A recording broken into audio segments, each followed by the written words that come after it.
지금 우리가 몇 주 동안 살펴보았듯이 바울은 계속해서 하나님, 하나님, 하나님, 끝까지 하나님입니다. 하나님에 대한 믿음, 하나님에 대한 신뢰, 지금 이 얘기를 하고 있고, 그 갈라디아 교회를 어지럽혔던 유대주의자들은 뭐죠? 사람의 행위. 어떻게 해서든지 사람의 행위. 그러니까 바울은 지금 이 하나님에 대한 인간의 믿음이 폄하되는 것을 참을 수 없는 겁니다. 갈라디아 교인들이 거기에 넘어가는 것을 이 믿음이라는 것이 복음인 이유, 그리고 이 믿음이라는 것이 그토록 기쁜 소식이고 매력적인 이유는 어느 시대에 어느 지역에 그 누구에게도 적용되는, 할 수 있는 일이기 때문이에요. 부자나 가난한 자나 똑똑한 자나 아니면 머리가 안 좋은 자나 병든 자나 건강한 자나 누구든지 이것은 할 수 있어요. 하나님에 대한 믿음을 가질 수 있는 겁니다. 그리고 누구나 여기에 이 믿음에 따른 복음을 받을 수 있는 겁니다. 그렇기 때문에 이 기독교에 하나님을 믿는 믿음이 복음인 이유가 여기에 있는 거죠. 인간에게 정작 필요한 것, 인간에게 가장 필요한 것이 신에 대한, 하나님에 대한 믿음이고, 하나님은 이것만 있으면 모든 복을 내려주겠다. 구원의 복부터 해서. 그것이 기독교의 복음인데 누구나 할 수 있으니 이것이 얼마나 복된 소식, 말 그대로 복된 소식이 아닐 수 없습니다. 그런데 여기에 자꾸 갈라디아 교회에 침투해온 유대주의자들은 인간의 행위, 턱도 없는 인간의 행위를 섞어서 복음이 안 되게 만들려고 하는 시도가 있었던 거죠. 바울이 이제 하나씩 논증을 하기 시작하는 부분인데 3장을 시작하면서 바울은 갈라디아 교인들의 성령 체험을 가지고 논증을 가장 먼저 했습니다. 너희 생각해봐라. 믿을 때 너희가 행위로 예수 믿게 되었냐? 듣고 믿음으로 하나님의 한 행위를 믿는 것으로 예수 믿게 되었냐? 성령을 받았냐? 그 얘기 체험을 얘기했고, 지난주에는 그 유대주의자들이 그토록 좋아하고 존경하는 아브라함의 인생을 가지고 얘기했습니다. 이 아브라함도 믿음으로 하나님 앞에 의롭게 되었다. 지금 그리고 나서 오늘 읽었던 10절에서 14절은 이제 성경 구절을 가지고 얘기를 하는 거예요. 성경 구절을 가지고 지난 시간에 말씀드렸죠. 너희 체험, 너희가 그토록 좋아하는 아브라함의 체험, 그리고 또 여기에다가 성경이 뭐라고 말하는지까지 한번 들여다보자. 이래도 믿음이 아니냐? 그 얘기를 지금 하고 있으면서 성경을 가지고 논증을 하는 대목입니다. 그러니까 여러분 보십시오. 10절 맨 마지막에도 하였음이라 라고 끝나죠. 11절 맨 마지막에도 하였음이라 라고 끝나죠. 12절 맨 마지막에도 하였음이라 끝납니다. 또 13절 맨 마지막에도 하였음이라 라고 끝납니다. 이 하였음이라가 무슨 말이에요? 성경이 그렇게 말하였다 이 말입니다. 그러니까 모든 대목을 성경에서도 이렇게 말한다라는 성경의 논증을 가지고 얘기하고 있는 겁니다. 10절은 신명기를 이용했고 11절은 하박국을 이용했고 12절은 레위기를 사용했고 13절은 다시 한번 신명기를 사용하면서 사도 바울은 강력하게 너희 체험뿐만 아니라 너희의 그 위대한 조상의 아브라함 체험뿐만 아니라 그리고 성경도 믿음을 얘기하고 있다 얘기를 하고 있는 겁니다. 10절과 11절은 사실상 똑같은 얘기를 하는 건데 10절은 저주에 관한 얘기를 하고 있고요. 11절은 의롭게 됨에 관한 얘기를 하고 있는 겁니다. 먼저 10절을 한번 살펴보겠습니다.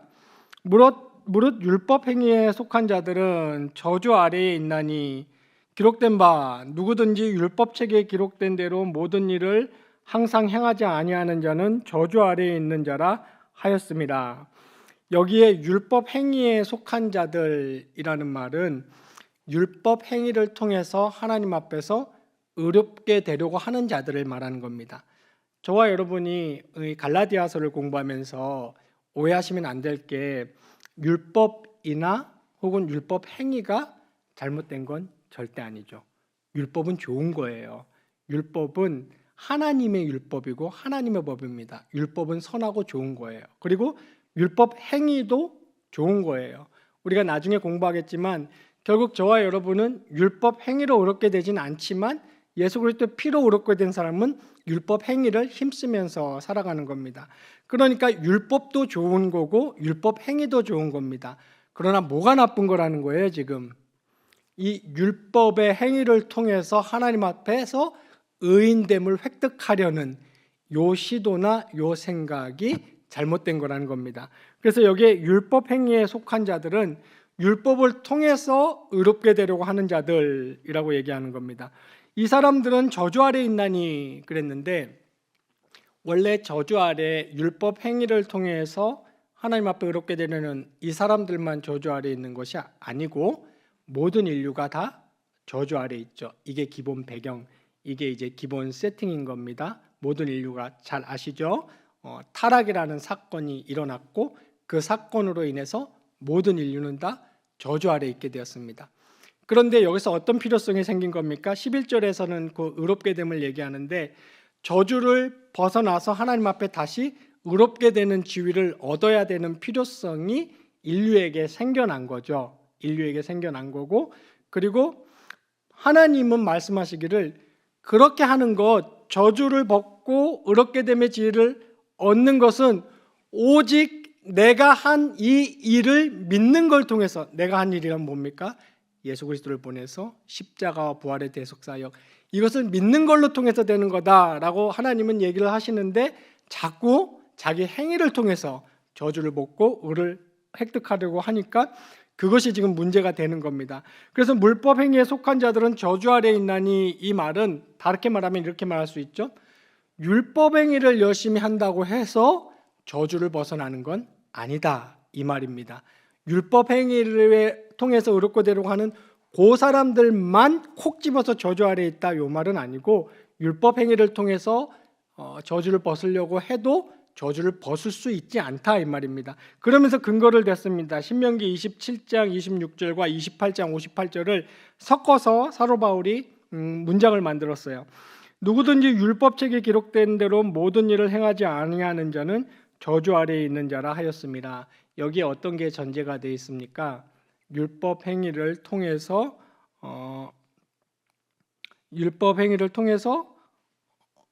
의롭게 된, 모든 율법 행위를 다 지킬 수 있는 사람은 아무도 없다는 것이 전제로 되어 있는 겁니다. 11절에는 똑같은 말을 달리 했습니다. 또 하나님 앞에서 아무도 율법으로 말미암아 의롭게 되지 못할 것이 분명하니 이는 의인은 믿음으로 살리라 하였습니다 라고 했습니다. 11절에서는 부정적으로 저주를 못 벗어난다 이렇게 얘기한 거고, 12절에서는 의롭게 되지 못한다 이 얘기한 겁니다. 결국 같은 말인 거 이해 가십니까? 네.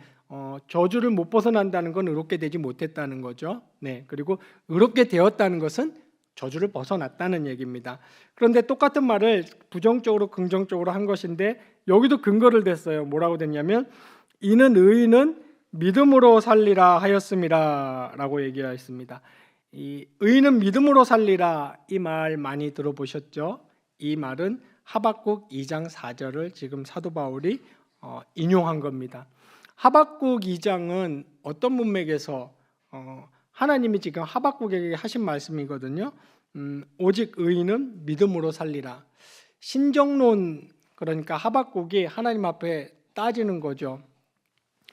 저렇게 나쁜, 의롭지 못한 사람들은 잘 되고 이렇게 의롭게 살려고 하는 사람들은 왜 못 됩니까? 혹은 하나님 왜 저런 나쁜 이방인을 들어서 왜 하나님의 백성들을 치십니까? 하고 막 따지는 겁니다. 하나님, 이게 이럴 수 있습니까? 그때 하나님이 주신 말씀이 의인은 뭘 잘했다, 뭘 했다, 못했다 이런 걸로 되는 게 아니라 오직 의인은 믿음으로 되는 것이다, 이렇게 얘기를 하는 겁니다. 무엇에 대한 믿음입니까? 이게 포인트예요. 무엇에 대한 믿음입니까? 하나님에 대한 믿음으로 의롭게 되는 겁니다. 뿐만 아니라 하나님에 대한 믿음으로 살아간다는 것이 하박국의 포인트인데 지금 사도 바울은 그 하박국을 그대로 인용하고 있죠. 그러니까 하나님이 하박국에게 이 말씀을 하실 때 한 가지만 여러분 기억하셔도 돼요. 뭐 신학적인 해석이나 그런 거 기억 안 하셔도 되고, 하나님이 복음이고 하나님이 의입니다. 이것만 기억하시면 돼요. 하나님이 복음이고 하나님이 의입니다. 우리가 뭘 한 것이 의가 되는 게 아니에요. 우리가 뭘 한 것이 우리에게 복음이 되는 게 아니에요. 제가 여러 번 표현했죠. 저 사람보다는 나을 수 있어요. 저렇게 죄를 지었는데 잘 되고, 나는 한다고 하는데 못 되고, 근데 저 사람보다는 나을 수 있지만 그것이 의는 될 수 없어요. 그게 의가 아니에요. 하나님은 그 얘기하는 겁니다. 너 하박국, 너는 자꾸 뭐 너희 인간 세상에서 너희 행위 가지고 의롭느니 못됐느니 좀 낫느니 안 낫느니 이 얘기하는데, 의는 그게 의인이 아니고 하나님이 의고 하나님이 복음이다. 그러면 어떻게 의를 누리고 어떻게 복음을 누리고 어떻게 하나님 앞에서 의인으로 설 수 있습니까? 이 하나님을 믿는 겁니다.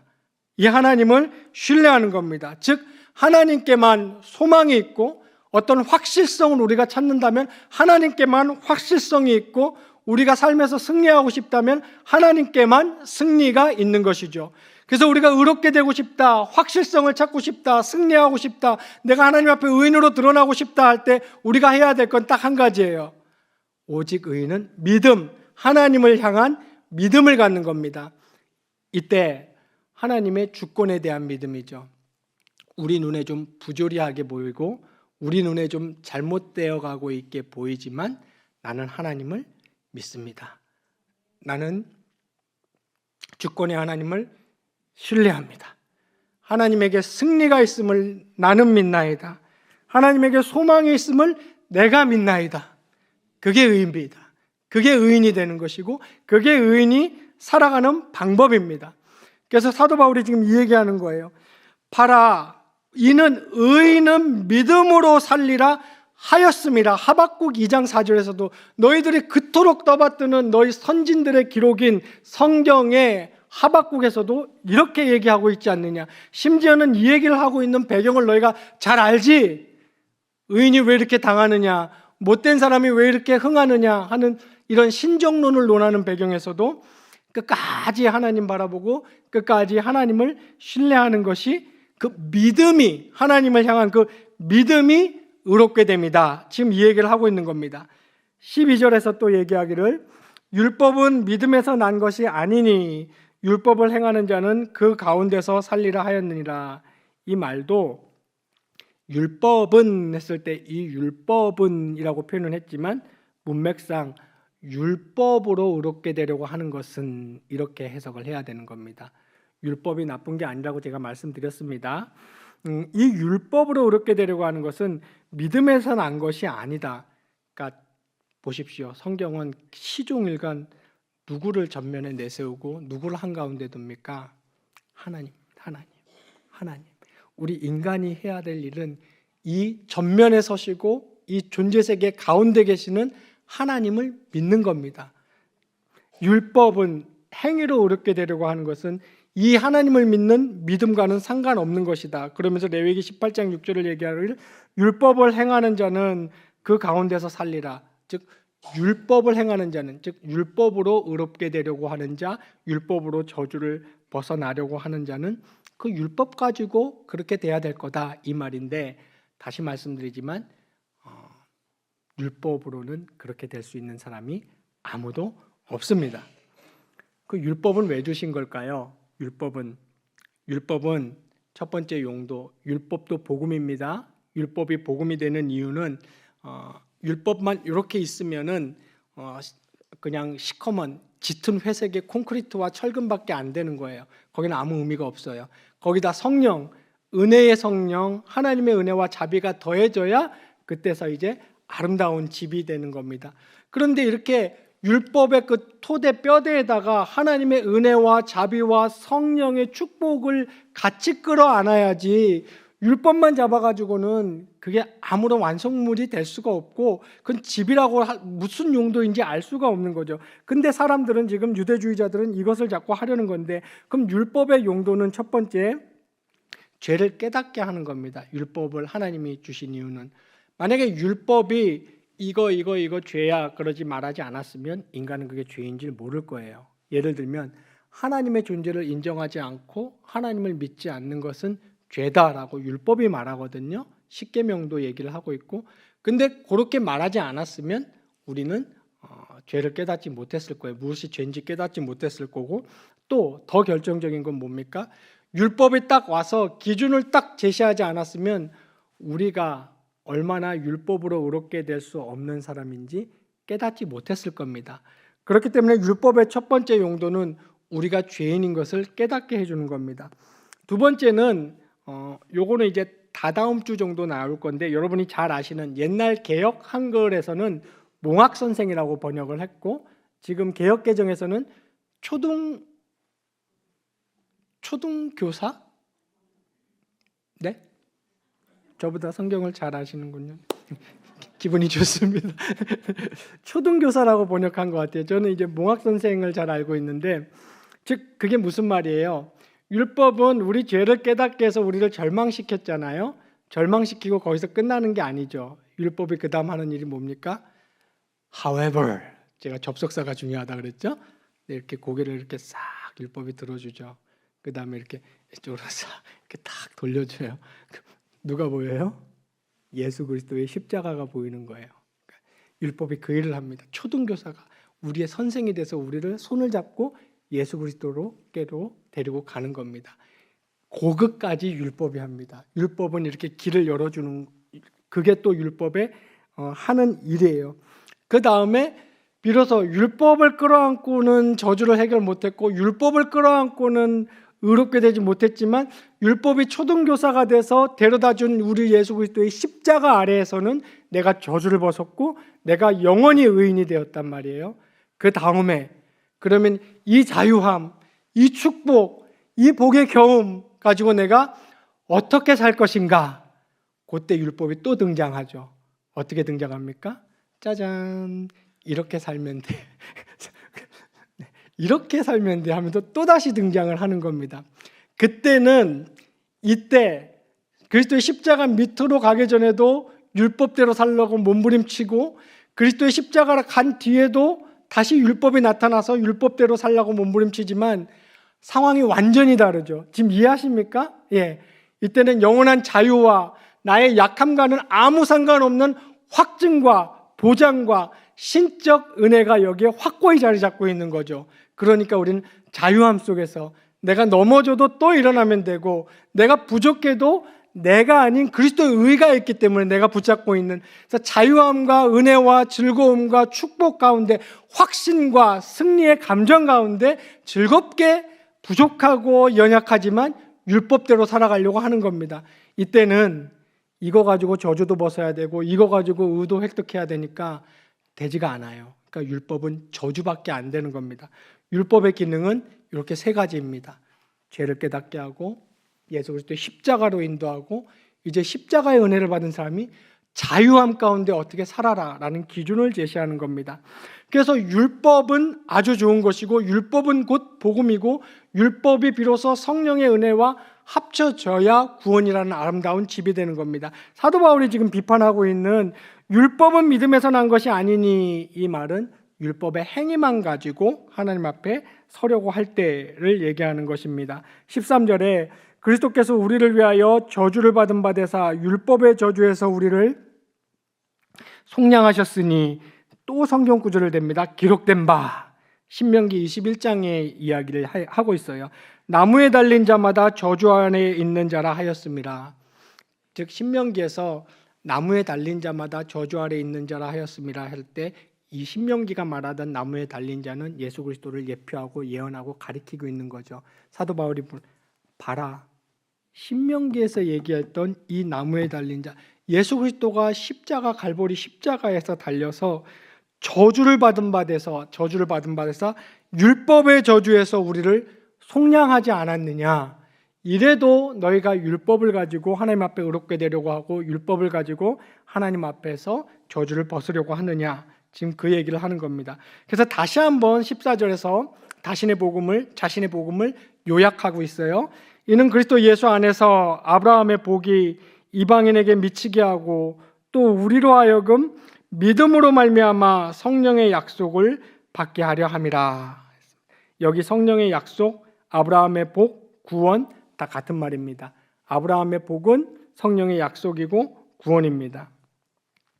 하박국이 2장 4절에서 하나님으로부터 이 말을 듣고 오직 의인은 나의 의인은 믿음으로 말미암아 살리라 했을 때 소망이 하나님에게 있구나를 발견하고 인간 세상에서 누가 잘났느니 누가 못났느니 더 의롭느니 잘 되느니 못 되느니 여기에 소망이 있는 것이 아니라 하나님께 소망이 있구나. 오직 의인은 이 하나님을 믿는 믿음으로 사는구나 하는 것을 발견한 다음에 그 하나님 안에서 소망과 확신과 승리와 모든 가능성과 확증과 자유함을 발견한 다음에 하박국이 그렇게 불평하더니 앞에서는 얼마나 불평합니까? 신정론이라고 부를 정도로 불평을 하는데 그 다음에 하박국 고백 여러분 기억하시죠? 되게 유명한 고백이에요. 무화과 나뭇잎이 마르고 포도 열매가 없어. 감람나무 열매 그치고 논밭 외양간 송아지 없어도 저도 다 알고 있는데 유도하는 감사합니다. 외양간 송아지 없어도 그냥 그 당시에는 지금 이렇게 자본주의 시장 경제 사회가 아니잖아요. 지금도 그렇지만 그때 논밭 외양간 그때 끝난 거예요. 인생이 그냥 바닥 그 자체가 아니라 끝난 거죠. 그 상황에서도 나는 여호와 하나님으로 인하여 즐거워하리, 나의 구원의 하나님을 인하여 기뻐하리라, 이렇게 고백을 하고 있는 거죠. 그게 믿음으로 사는 의인의 모습이고 자세입니다. 우리도 그것을 누릴 수 있고 누려야 하고 이게 기독교인들의 특권이고 제가 서론에 말했듯이 요 신을 향한 인간의 믿음은 어떤 인간이든지 어느 시대든지 어느 지역이든지 누릴 수 있습니다. 그렇기 때문에 기독교가 복음인 겁니다. 복음인 것입니다. 그리고 좀 더 고백해요. 하박국이. 그 뒤에 나오는 고백도 여러분 기억하실 겁니다. 주 여호와는 나의 힘, 나의 발을 사슴과 같게 하사 나로 나의 높은 곳으로 다니게 하신다. 이 말이 무슨 말입니까? 그 당시 여기 사슴이라고 표현했지만 그 굽갈린 그 무슨 과 동물이라 그러는데 가파른 절벽, 진짜 곧 떨어질 것 같이 그런 가파른 위험하고 가파른 절벽을 다니지만 아주 요령껏 그 발굽으로 잘 다니지 않습니까? 나로 나의 높은 곳, 내가 지금 인생의 험한 시기, 인생의 어려운 시기, 위태로운 시기에 처해 있지만 나의 발을 사슴과 같게 하사 나로 하여금 나의 높은 곳으로 다니게 하시리라. 주 여호와는 나의 힘. 이런 고백을 지금 하고 있는 겁니다. 어떻게 이런 고백을 할 수 있어요? 갈라디아서에 말하는 이 얘기예요. 오직 의인은 믿음으로 말미암아 살리라. 하나님을 향한 믿음, 하나님을 보는 믿음, 모든 소망과 가능성과 확증과 승리를 하나님께 다 쏟고 그 하나님을 믿는 믿음입니다. 지금 이것을 사도 바울이 갈라디아 교인들에게 선사하고 설명했는데 다시 한번 유대주의자들이 와서 자꾸 이렇게 세워놨던 하늘로 닿은 사다리를 이렇게 엎어뜨려서 달려봤자예요. 달려봤자 평지입니다. 오직 그리스도의 십자가로 믿음으로 하늘에 닿을 수 있는 거거든요. 그래서 사도 바울은 오직 믿음, 오직 의인은 믿음으로 말미암아 살리라 라고 얘기하고 있습니다. 경외 성도님들도 그리스도의 복음을 영접한 사람들답게 땅의 것들을, 땅의 수준을, 그리고 사람의 것들, 나의 것들 수준을 보지 마시고 하나님을 바라보시기 바랍니다. 그리고 하나님을 향한 이 믿음을 가지셔야 됩니다. 오직 의인은 이 믿음으로 사는 사람입니다. 여기에만 소망과 확신과 승리가 있습니다. 하나님 바라보시고 하나님 믿으시고 하나님 기대하심으로 의인이 누리는 축복과 승리를 늘 누리시는 경향의 모든 성도님들 되시기를 주님의 이름으로 축원합니다.